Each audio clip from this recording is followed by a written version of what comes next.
Enquanto a Europa e o resto do mundo continuam a olhar para a China como uma máquina econômica imparável, uma realidade desanimadora desenrola-se no interior do país. Milhões de jovens com diplomas universitários, bem formados, não conseguem encontrar um trabalho que lhes garanta a subsistência. Não por falta de competência, mas porque o sistema já não tem lugar para eles. Escritórios que outrora foram símbolos de sucesso são agora locais de exploração, exaustão e falta de esperança. Os preços caem, a confiança desvanece-se, as empresas reduzem pessoal para se salvarem, enquanto as pessoas aprendem a calar-se e a esperar. Esta não é uma crise barulhenta, sem protestos de massas ou colapso imediato. Esta é uma crise de tipo asiático, silenciosa, disciplinada e perigosa. E é precisamente este silêncio que é o mais assustador. Jovens excluídos das estatísticas. A China é um país que vive de números, e também um país que sabe muito bem quando deve parar de falar sobre eles. Quando o desemprego juvenil oficial ultrapassou a marca dos 20%, a reação não foi uma reforma ou o reconhecimento da crise, mas sim o silêncio absoluto. O governo simplesmente interrompeu a publicação dos dados, como se, ao apagar o número, pudesse também apagar a realidade. Desde esse momento, ninguém sabe ao certo quantos jovens estão desempregados, mas todos podem vê-lo nas ruas, nos bairros residenciais apertados, em famílias que têm de sustentar os seus filhos adultos e desempregados. Todos os anos, milhões de licenciados chineses entram na vida com uma percepção comum. O mercado de trabalho já não tem lugar para eles. Os poucos empregos que existem são mal pagos, exigem uma intensidade de trabalho extrema e não oferecem qualquer sensação de estabilidade. Para o público europeu, esta é uma fronteira perigosa. Quando o desemprego já não é reconhecido, não se trata apenas de um fracasso econômico, mas sim de um colapso da responsabilidade social. Uma geração que não aparece nas estatísticas é também uma geração que é excluída do futuro e forçada a existir à margem do seu próprio país. 2. O diploma universitário, uma promessa quebrada. Durante décadas, a China mostrou à juventude um único caminho para melhorar de vida: estudar bem, frequentar a universidade, ir para o escritório e ascender à nova classe média. No entanto, hoje esse caminho está quebrado. Milhões de licenciados e mestres terminam a universidade todos os anos, apenas para constatarem que os seus diplomas já não têm o valor prometido. Praticamente não existem postos de trabalho qualificados, e as posições disponíveis não pagam o suficiente para cobrir os elevados custos da vida urbana. Muitos são forçados a abandonar a sua área de formação e a aceitar trabalho físico, serviços de entrega, limpezas ou outros empregos temporários sem futuro. Não por falta de ambição, mas porque o sistema consumiu todas as outras opções. Para o público europeu, este é um choque familiar, mas numa escala mais extrema. Quando a educação deixa de ser um elevador social, a crença na justiça e no esforço individual também colapsa. E quando uma sociedade quebra a sua própria promessa à juventude, as consequências não se limitam apenas à economia, mas estendem-se profundamente à psicologia e à coesão social. 3. Tang Ping, quando uma geração inteira desiste. Sem protestos nas ruas, sem slogans, sem revoltas, como a Europa viveu em tempos de crise. Na China, a resistência da juventude ocorre de uma forma muito mais perigosa. Eles retiram-se. Tang Ping, simplesmente deitar-se e não se importar, é rotulado pelos meios de comunicação estatais como preguiça, egoísmo e irresponsabilidade. No entanto, esta designação mascara deliberadamente a verdade. Isto não é a desistência de um grupo fraco de pessoas, mas sim o momento em que uma geração percebe que o jogo estava viciado desde o início.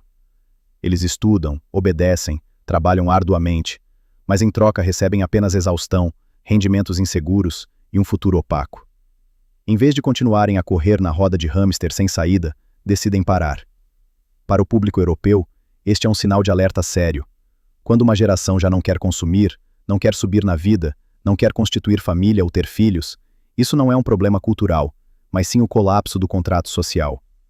Uma economia pode sobreviver a uma recessão, mas é muito difícil recuperar quando precisamente os seus membros mais jovens se recusam a acreditar no amanhã. 4. Um país a duas velocidades, onde o futuro está bloqueado. Na China, as oportunidades não desaparecem de forma uniforme, elas contraem-se. Em megacidades como Pequim, Xangai ou Shenzhen, a competição por um emprego de escritório torna-se absurdamente cruel. Centenas de candidatos lutam por um emprego mal remunerado, com longas horas de trabalho e sem garantias a longo prazo. Nas cidades mais pequenas e nas zonas rurais, o problema é ainda mais grave. Quase não existem empregos pelos quais competir. Muitos jovens já nem tentam encontrar um emprego. Deixam as suas terras natais para trabalhar como mão de obra não qualificada nas cidades, ou ficam em casa a viver na dependência dos seus pais idosos. Esta divisão cria uma sensação de bloqueio generalizado, seja no centro ou na periferia da sociedade.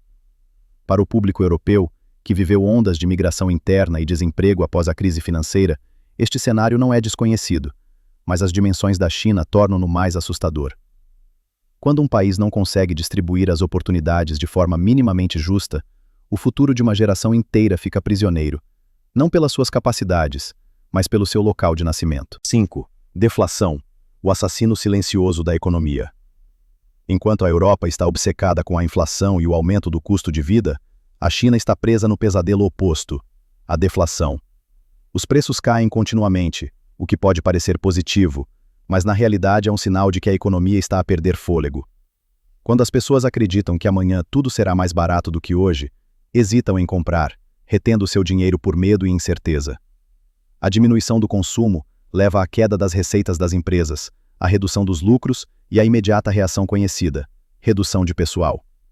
Este círculo vicioso alimenta-se a si próprio. O desemprego aumenta, o consumo cai ainda mais, os preços continuam a baixar e a confiança é minada diariamente. Para o público europeu, que viveu as consequências do colapso da procura de consumo em tempos de crise, este é um aviso frio. A deflação não é barulhenta, mas sufoca a economia por dentro. E assim que a confiança das pessoas desaparece, nenhum pacote de estímulo as consegue levar a gastar novamente com rapidez. 6. Guerra de preços. As empresas devoram-se umas às outras. À medida que o consumo interno enfraquece e os estoques aumentam, as empresas chinesas têm pouca escolha se não lançar-se numa guerra de preços brutal. Os preços são baixados diariamente, muitas vezes até abaixo do limiar de rentabilidade, apenas para escoar mercadorias e manter as linhas de produção a funcionar. Setores que outrora foram celebrados como símbolos do futuro, como os veículos elétricos ou a tecnologia, tornaram-se agora campos de batalha, onde sobrevive quem conseguir suportar perdas durante mais tempo.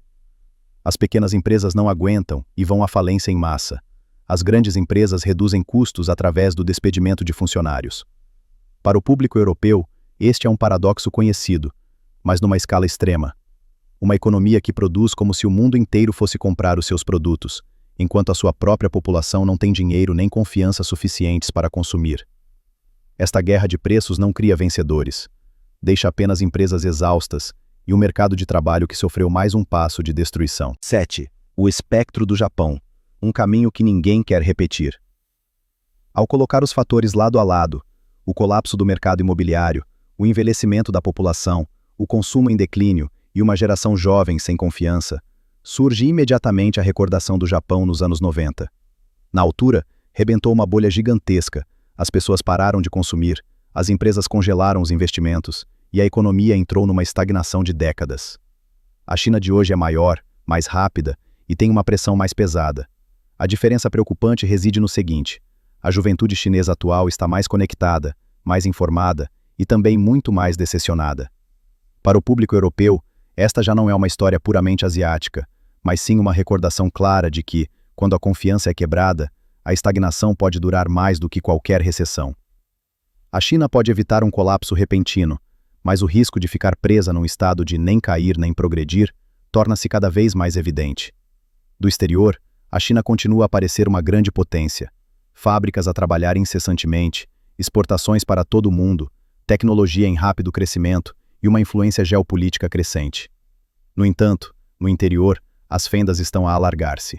Uma economia pode suportar um crescimento lento, mas é muito difícil recuperar quando a juventude perde a confiança no futuro. A China pode não colapsar da noite para o dia, pois é uma sociedade com elevada resiliência e capacidade de adaptação. No entanto, o tempo das soluções fáceis acabou. As decisões do passado deixam uma fatura para o presente, e aqueles que têm de pagar o preço mais alto são a geração jovem.